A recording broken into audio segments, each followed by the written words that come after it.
Kolkata case में आज एक बेहद महत्वपूर्ण और चौंकाने वाला खुलासा हुआ है जिसने पूरे देश को हिलाकर रख दिया है। प्रिंसिपल संदीप घोष की पत्नी ने एक ऐसा बयान दिया है जिससे इस जघन्य अपराध का रहस्य सुलझ गया है। उनके बयान के बाद सीबीआई ने तुरंत और निर्णायक कार्रवाई की है।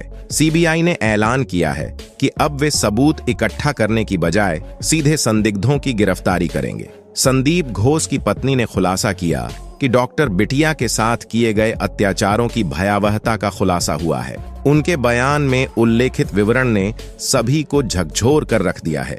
डॉक्टर बिटिया के पैरों को चीरा गया, हाथों को तोड़ा गया और गले को दबाया गया। यह खबर सुनने के बाद हर व्यक्ति के दिल को गहरा धक्का लगा है। सीबीआई की इस नई दिशा निर्देश के बाद यह मामला अब एक निर्णायक मोड़ पर पहुंच गया है। आज आपको एक ऐसा खुलासा जानने को मिलेगा जो पहले कभी नहीं सुना होगा। हाल ही में हुए खुलासे ने यह स्पष्ट कर दिया है कि बिटिया रानी के साथ हुई जघन्य घटनाएं सेमिनार हॉल में नहीं हुई थीं। जी हां, यह खुलासा यह बताता है कि सेमिनार हॉल केवल एक बहाना था जो इस पूरे कांड को छुपाने के लिए इस्तेमाल किया गया। जानकारी के अनुसार सीबीआई को एक महत्वपूर्ण सबूत और सीसीटीवी फुटेज प्राप्त हुआ है। यह फुटेज इस बात को दर्शाता है कि बिटिया रानी के साथ जो कुछ भी हुआ वह सेमिनार हॉल के भीतर नहीं हुआ था। जब आप इस वीडियो में इन सबूतों को देखेंगे तो यकीनन आपके पैरों तले जमीन खिसक जाएगी। सीबीआई ने बताया कि वे पिछले 1 महीने से इस केस की जांच कर रहे थे, लेकिन उन्हें कुछ भी ठोस नहीं मिल रहा था। असल में जिस सीसीटीवी फुटेज को वे लगातार खंगाल रहे थे वह पूरी तरह से नकली था। सबसे चौंकाने वाली बात यह है कि असली CCTV footage principal Sandeep Ghosh के ऑफिस से मिला है। इस महत्वपूर्ण खुलासे का श्रेय पूरी तरह से प्रिंसिपल की पत्नी को जाता है। उन्होंने सीबीआई के सामने जो फुटेज का क्लिप सौंपा उसने पूरे मामले को पूरी तरह से स्पष्ट कर दिया है। अब केस का सच पूरी तरह से उजागर हो गया है और हर बात की सच्चाई सामने आ चुकी है। आज सीबीआई ने एक ऐसे खुलासे के साथ सामने आई है जो इस केस की पूरी तस्वीर को बदल देगा। नए सबूतों के अनुसार सीबीआई ने खुलासा किया है कि बिटिया रानी के साथ किए गए जघन्य अपराधों के बाद उसे सेमिनार हॉल के अंदर पहुंचाया गया और वहां एक पूरी घटना का दृश्य तैयार किया गया। अब सवाल यह उठता है कि इस केस में कितने लोग शामिल थे और कैसे यह पूरा दृश्य तैयार किया गया। सीबीआई ने बताया है कि संजय रॉय जैसे एक अलग व्यक्ति को इस पूरे घटनाक्रम का हिस्सा बनाकर पेश किया गया।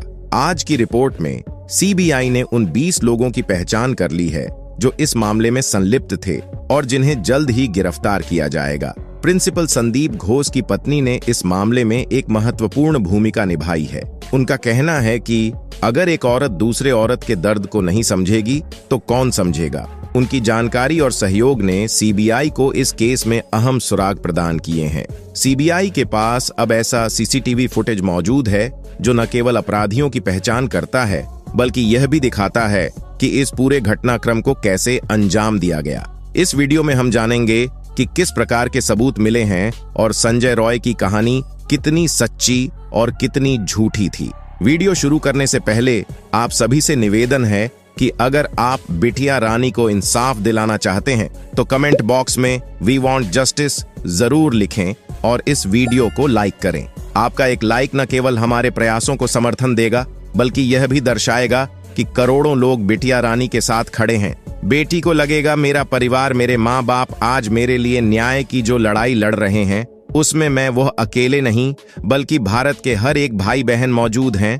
तो तुरंत चैनल को सब्सक्राइब करके और इस वीडियो को लाइक करके बिटिया रानी को अपनी सच्ची श्रद्धांजलि अर्पित करें। तो सीबीआई पिछले 1 महीने से कोलकाता केस की गहराई से जांच कर रही थी, लेकिन इस पूरे मामले की कुंजी प्रिंसिपल संदीप घोष की पत्नी के हाथ में थी।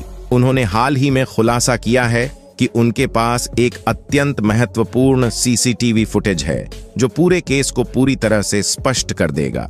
जानकारी के अनुसार जब संदीप घोष सुबह अस्पताल पहुंचा था तो उस समय का फुटेज सीबीआई के हाथ में था, लेकिन इसके अलावा एक और फुटेज सामने आया है जो इस केस की दिशा को बदल सकता है। रिपोर्ट से पता चलता है कि बिटिया रानी के साथ किए गए जघन्य अपराध वास्तव में सेमिनार हॉल में नहीं हुए थे। सीबीआई ने हॉल की पूरी जांच की और वहां जो दृश्य पाए गए वे इस धारणा को मजबूत करते हैं कि घटना हॉल में नहीं घटी थी इस नए फुटेज के आधार पर सीबीआई ने खुलासा किया है कि हॉल में केवल ऐसा दृश्य तैयार किया गया था जिससे यह आभास हो कि सारी घटनाएं यहीं पर घटी हों। अब इस फुटेज के माध्यम से सीबीआई के पास वह सबूत हैं जो इस केस की सच्चाई को उजागर करेंगे और पूरा मामला स्पष्ट हो जाएगा। सीबीआई के सामने पेश किए गए सबूत संजय रॉय को फांसी की सजा दिलवाने के लिए पर्याप्त नहीं थे, जिससे जांच एजेंसी दुविधा में थी कि आखिर ऐसा क्या है जो इस केस में छूट रहा है। अब एक नई और महत्वपूर्ण जानकारी सामने आई है जो पूरे मामले की तस्वीर को बदल सकती है। रिपोर्ट्स के अनुसार बिटिया रानी के साथ किया गया जघन्य अपराध सेमिनार हॉल में नहीं बल्कि प्रिंसिपल संदीप घोष के ऑफिस के अंदर हुआ था। जैसे ही यह अपराध ऑफिस के अंदर हुआ, बिटिया रानी को तुरंत खींचकर सेमिनार हॉल में ले जाया गया।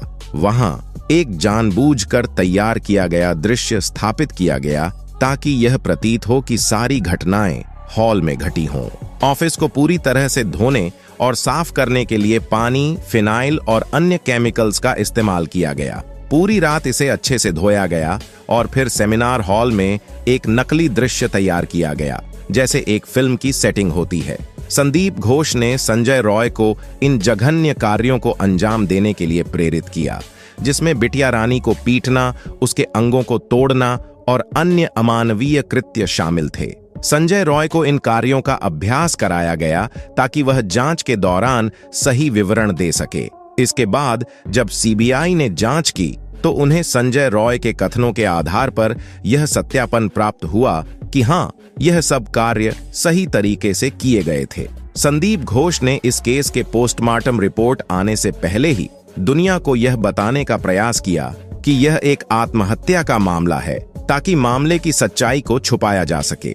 इस तरह से पूरे मामले को गढ़ने और सच्चाई को छुपाने की एक पूरी योजना बनाई गई थी। हालिया खुलासों ने इस मामले की गंभीरता को और बढ़ा दिया है। प्रारंभिक रिपोर्टों के अनुसार बिटिया रानी की मौत को आत्महत्या के रूप में प्रस्तुत किया गया था, लेकिन बिना पोस्टमार्टम रिपोर्ट के यह दावा कैसे किया जा सकता है? प्रारंभिक संकेतों से ही यह स्पष्ट था कि यह घटना आत्महत्या की नहीं बल्कि एक संगठित अपराध की थी। यह हत्या की एक सुनियोजित साजिश का परिणाम प्रतीत होती है, जिसे आत्महत्या का रूप देने की कोशिश की गई। जब यह केस सामने आया तो इसे दबाने की हर संभव कोशिश की गई। ऐसा लगता है कि संदीप घोष ने इस अपराध को छुपाने के लिए अपने वफादार सहयोगी संजय रॉय को पैसे दिए और निर्देशित किया कि वह घटनाओं को उसी तरीके से प्रस्तुत करे जैसा उसे बताया गया था। संजय रॉय को यह आश्वासन दिया गया था कि यदि वह इस सब को सही तरीके से निभाएगा तो संदीप घोष उसे भी सुरक्षा प्रदान करेगा और मामले को संभाल लेगा। पुलिस को बुलाकर जो दृश्य प्रस्तुत किए गए वे उन लोगों से भरे हुए थे जो जांच प्रक्रिया में शामिल थे। हालांकि डिप्टी एएसपी और ईएसपी ने यह दावा किया कि वहां मौजूद लोग पूरी तरह से उचित थे और जांच में उनकी उपस्थिति वैध थी। दूसरी ओर एक और मार्मिक और चौंकाने वाली खबर आई है। पीड़िता की मां ने स्पष्ट आरोप लगाया है कि पुलिस ने उस दिन ही इस केस को दबाने का प्रयास किया था जब वह अपनी बेटी को देखने गई थी। इस दर्दनाक घटना को समझने की कोशिश करें। पीड़िता की मां को फोन पर कुछ और जानकारी दी गई, जबकि वास्तविकता बिल्कुल अलग थी। जब वह पहुंची तो उसे अपनी बेटी से मिलने के लिए 3 घंटे तक इंतजार कराया गया। यह स्थिति न केवल पीड़िता की मां के लिए अत्यंत कठिन थी, बल्कि यह पूरी जांच प्रक्रिया की गंभीरता को भी दर्शाती है। इस घटना ने दर्शाया कि न्याय की खोज में पीड़िता के परिवार को किस हद तक कठिनाइयों का सामना करना पड़ा। जब पीड़िता की मां को अंततः अपनी बेटी से मिलने की अनुमति मिली तो भी उसे केवल सीमित समय के लिए मिल पाने की अनुमति दी गई, जिससे वह अपनी बेटी की स्थिति का पूरी तरह से अवलोकन नहीं कर सकी। इसके बाद एक सुनियोजित प्रयास के तहत यह झूठ फैलाया गया कि बिटिया रानी के साथ कोई जघन्य अपराध नहीं हुआ था और यह घटना आत्महत्या का परिणाम थी। लेकिन एक मां की दृष्टि से यह विश्वास करना असंभव था। पीड़िता की मां ने बताया कि जब उन्होंने अपनी बेटी से आखिरी बार बात की थी तो वह खुश और स्वस्थ थी। परिवार में शादी की तैयारियां चल रही थीं और उनके लिए लड़के खोजे जा रहे थे। अचानक ऐसी स्थिति में बदल जाना असंभव लगता है। जब पीड़िता की मां ने पुलिस की कार्रवाई पर सवाल उठाया तो यह सामने आया कि पुलिस ने परिवार पर दबाव डाला कि वे इस केस को दबा दें। पुलिस द्वारा परिवार को पहले रफा दफा करने के लिए दबाव डाला गया और जब यह प्रयास विफल रहा तो पुलिस ने एक साधारण पेपर पर साइन कराने की कोशिश की, जिसे परिवार ने फाड़कर पुलिस के सामने फेंक दिया। इस घटनाक्रम ने स्पष्ट कर दिया कि पुलिस मामले को दबाने के लिए सक्रिय रूप से प्रयास कर रही थी और पीड़िता के परिवार ने इस दबाव का विरोध किया। अब यह सोचने की बात है कि अगर प्रिंसिपल संदीप घोष का इस मामले में सीधा हस्तक्षेप नहीं होता तो एक मामूली कर्मचारी या नौकर को बचाने की कोशिश क्यों की जाती। संदीप घोष एक मेडिकल कॉलेज के प्रिंसिपल के रूप में कई उच्च स्तरीय अधिकारियों के समान शक्तियों और संसाधनों के साथ आते हैं। यह स्थिति यह दर्शाती है कि इस मामले में कुछ गहराई से जुड़ी हुई बातें हैं और यह घटना एक सामान्य स्कूल की घटना से कहीं अधिक जटिल और गंभीर है। इस प्रकार यह स्पष्ट हो जाता है कि प्रिंसिपल संदीप घोष के पास केवल एक साधारण शिक्षा का पद नहीं था, बल्कि उनके पास पर्याप्त संसाधन और प्रभाव थे जो इस केस की जटिलता को बढ़ाते हैं।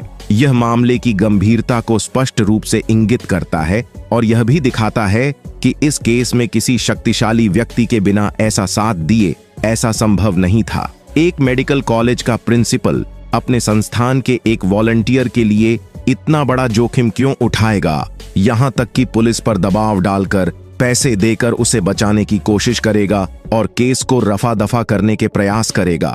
यह सवाल स्वाभाविक रूप से उठता है कि पोस्टमार्टम रिपोर्ट के बिना ही वह आत्महत्या का दावा क्यों करेगा, जबकि उसकी अपनी नौकरी भी दांव पर लगी हुई है।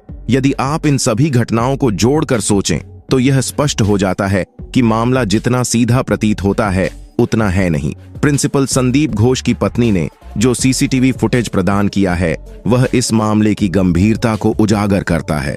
इस फुटेज में स्पष्ट रूप से देखा जा सकता है कि घटनाएं कैसे घटित हुईं और किसने क्या किया।